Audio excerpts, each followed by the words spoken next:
Bruce, félicitations pour ce prix, cet award, We Love Audio Award, pour cette action Radio Trip en Occitanie. Est-ce que voilà, tu peux nous présenter cette action, la genèse, et nous expliquer un peu plus, pour ceux qui ne connaîtraient pas, cette opération que vous avez menée? Merci beaucoup. Merci pour ce prix. Alors, on t'entend très très peu. Je Alors, sais. Ah, voilà. Je vais augmenter un peu ton micro. Voilà. Vas-y. donc je disais merci beaucoup pour ce prix qui vient récompenser le travail de nombreuses radios.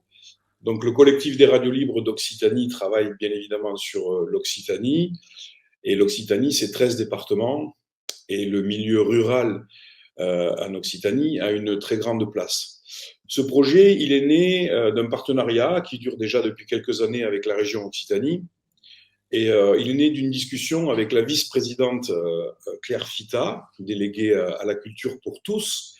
On avait une discussion sur la ruralité, puisqu'elle est de Groyer, célèbre ville qui a donné des rugbymen non moins célèbres. Et on parlait des difficultés et des sujets qui touchaient à la ruralité.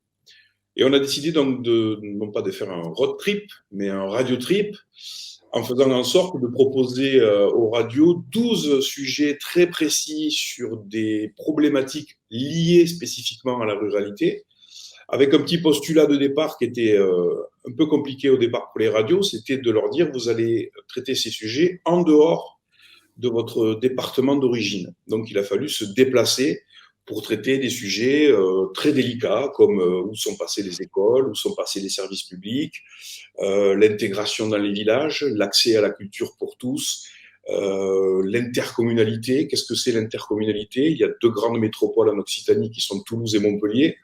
Mais après, on est rapidement dans la ruralité. Quand vous sortez de Auch, quand vous sortez de Rodez, vous êtes tout de suite dans les campagnes avec des problématiques comme les métiers qui se perdent, etc. Donc, on a traité 12 problématiques sous la forme de documentaires, non pas de magazines, non pas de reportages, mais de documentaires.